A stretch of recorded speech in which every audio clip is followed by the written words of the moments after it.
welcome to another edition of the SU Coach's Corner. I'm here with head football coach Steve Briggs. Now, Coach, starting off 0-5, 4 games by 1 possession. You're right there on the cusp of getting that first win. How important was this bye week to kind of take a deep breath and move on to the second half of the season? Well, it was huge. Quite frankly, it gave us an opportunity to get a little bit healthier. You know, some guys back. We have a couple guys back that haven't played yet this year. Steve Briggs, for example. But most importantly, it gave us a chance to assess what we've done, see what was good, what hasn't. And when you sit down and get in front of a screen and look at all the film, you say, you know, we're 0-5, but it's been a matter of 1 or 2 plays each time. And, you know, Bill Parcells, you are what you are. And that's the key. You know, we still are 0-5, but it's been making plays at critical times. I always say make plays in the fourth quarter. Usually teams that win at any level, that's what happens. So those are the things we have to stay focused on and take care of the little things. Now, game by game, you guys seem to be getting more experience. What aspect are you looking to improve going into some key games second half of the season? Well, I think we've got to improve on what we've done poorly, in my opinion, namely stopping the run defensively. We made some adjustments there just with the scheme things that we're doing, as well as some key guys. Johnny Deku, who's a freshman who actually didn't come out till after preseason, is a 6'4", 280-pound nose guard. We hadn't had him up until Muhlenberg. So that, we think, is going to be an addition to us. But we got to stop the run.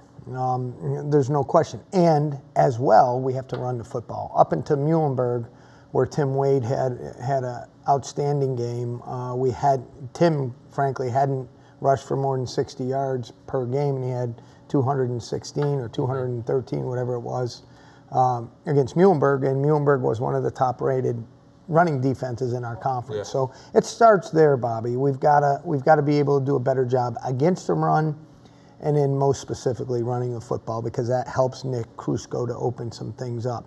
And lo and behold, I do believe we are better in our kicking game. We should be better with the talent that we have there. And to me, that hasn't been a plus side of our output so far in the year. So those are things that we really focused on the last 2 weeks. Now, like most teams you face, Moravian loves to run the ball. They're expected to run the ball mostly. They ran for 200 yards last week. Now, how does facing a Hopkins and a Muhlenberg kind of help you game plan for a team like this? Well, let me just explain this from what we see. Moravian is as physical and maybe even as explosive as those 2 teams that you just mentioned, including Dickinson and Gettysburg. Okay, the difference is we think Moravian is a real tough, hard-nosed, blue-collar team, maybe somewhat like us, or we think us. All right, so. That's the difference there. There's probably, you know, Hopkins and Muhlenberg and Gettysburg, especially Gettysburg offensively, has great talent. You know, they got guys that can run by you. They're big, strong, talented quarterbacks that make plays, that are experienced. Moravian doesn't have an experienced quarterback. They've got 2 great young running backs, a freshman and a sophomore.